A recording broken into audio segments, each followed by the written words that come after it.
우리가 기자인 만큼 저널리즘을 생각하지 않을 수가 없겠죠. 저널리즘에 대해서 좀 이야기를 나눠보도록 하고요. 그리고 그에 맞춰서 우리가 기자로서 어떤 자세를 취해야 할지 간단하게 이야기를 나누도록 하겠습니다. 먼저 저널리즘에 대해서 말씀드리자면은 일단 활자나 전파를 매체로 하는 보도나 그 밖의 전달 활동을 저널리즘으로 정의하고 있습니다. 협의의 의미의 저널리즘을 이야기하자면 정기적인 출판 행위를 통해서 동시대적인 시사 정보와 견해를 일반 대중에게 전달하는 활동을 이야기합니다. 광의적인 의미로는 광범위하게 행해지는 사회 구성원들이 의사 전달 행위를 가리키는 데 폭넓게 사용되고 있습니다. 그런데 이제 문제가 있죠. 요즘 들어서 유행하고 있는 유튜브라든가 이런 SNS, 이 채널을 통한 그런 활동을 어떻게 볼 것인가? 1인 미디어 또는 이 채널에서의 활동을 미디어로 정의할 것이냐, 저널리즘의 일환으로 볼 것이냐, 이런 부분에 대한 의문이 지금 남아 있습니다. 현재 논의가 진행 중이고요. 이 부분에 대해서는 언젠가는 정의가 될 것으로 그렇게 판단이 됩니다. 이제 기자로서의 직업윤리에 대해서 생각하도록 하겠습니다. 기자는 일단은 특수한 직업이지요. 다른 직종의 경우에 직장 윤리가 다들 있습니다. 그런 면에서 기자도 예외일 수는 없습니다. 그런데 다른 직업과 달리 기자 같은 경우에는 두 가지의 직업윤리를 동시에 가지고 있다는 점에서 특이한 존재죠. 먼저 취재윤리라는 게 있고 그 다음에 기사 작성 윤리가 있습니다. 기자는 밖에 나가서 취재를 하고 그 다음에 기사 작성을 하는 활동을 하게 되는데 취재 활동하면서는 사람들을 만나고 다시 말해서 취재원을 만나고 그리고 기사 소스를 찾아내죠. 그 취재 활동에서의 윤리가 따로 있고 그 다음에 기사를 작성할 때 제대로 작성하자는 그런 의미에서의 기사 작성 윤리를 동시에 가지고 있습니다. 다시 말해서 기자는 두 가지의 직업 윤리를 가지고 있다고 말씀드릴 수 있습니다. 취재 윤리라 하면 취재의 기본이 이제 사실 확인이기 때문에 취재 대상으로부터 독립성을 유지하는 것이 가장 핵심적인 사항이 되겠고요.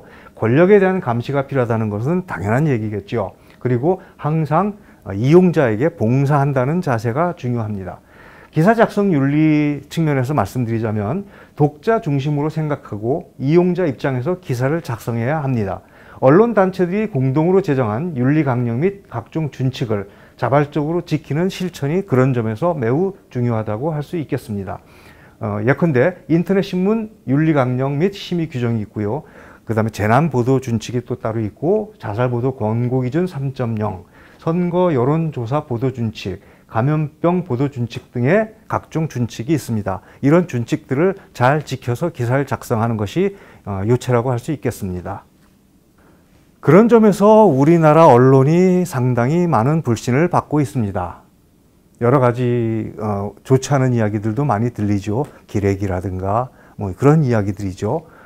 그래서 언론계 7개 단체가 지난 2021년 9월 23일 공동 성명을 낸 바 있습니다. 이는 문재인 정부 시절에 국회에서 일어났던 언론중재법에 대한 개정, 그 개정 움직임이 있었는데 이에 대한 반대를 내세운 것이 이 성명입니다. 성명에서는 언론중재법 개정 추진 과정에서 언론이 사회적인 책임을 다하지 못하고 있다는 국민들의 질책을 무겁게 받아들인다. 그리고 오보 등으로 인해 고통받았던 피해자들에게 제때 충분하게 사과하고 신속하게 잘못을 바로잡는 데 있어서 소홀했고 이런 잘못이 언론의 불신을 불러왔다. 따라서 우리가 언론중재법 개정 반대 목소리만 낼 것이 아니라 이를 계기로 언론의 신뢰를 회복하기 위해 자정 노력을 기울일 때가 됐고 이제는 그렇게 하도록 노력하겠다는 것이 공동성명에 담긴 내용입니다. 그러나 문제는 달라지지 않은 것 같아요. 한국의 뉴스 신뢰도에 대해서 조사한 로이터 자료가 있습니다. 이 자료를 보시면 아시겠지만 2018년부터 내리 거의 조사 대상국의 꼴찌 수준에 머물러 있습니다. 2018년의 경우에 37개국 중 37등을 했고요. 2019년의 경우에 38개국 중 마찬가지로 38위 꼴등을 했습니다. 2020년에는 40개국 중에 40위, 마찬가지로 제일 밑이죠.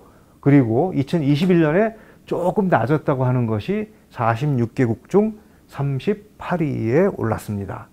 그러나 2022년에는 46개국 중 다시 40위로 지난해 38위에서 2단계 하락했죠. 이만큼 우리나라의 언론 신뢰도는, 뉴스 신뢰도는 바닥을 때리고 있습니다.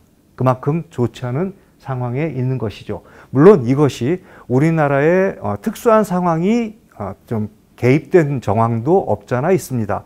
예컨대 찬반이 너무 많이 갈려진, 좀 분열된 그런 다툼도 있고, 그러다 보니 반대쪽에서 보수 쪽의 기자를 욕하든가 또는 그 반대쪽에서 진보 쪽의 기자를 욕하든가 뭐 이런 역효과도 나타나고 있는 것은 사실입니다. 그럼에도 불구하고 현실적으로 이렇게 수치가 낮은 것으로 나타났다는 것은 우리나라 언론계에 문제를 확실하게 던져주고 있는 것이고, 그만큼 생각할 것이 많다는 것을, 또는 고칠 것이 많다는 것을 이야기해주고 있습니다.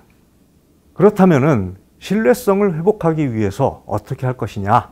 중요한 것은 공정보도를 위한 3대 원칙을 지키는 것이고, 이를 통해서 공정한 보도를 지향하는 것입니다.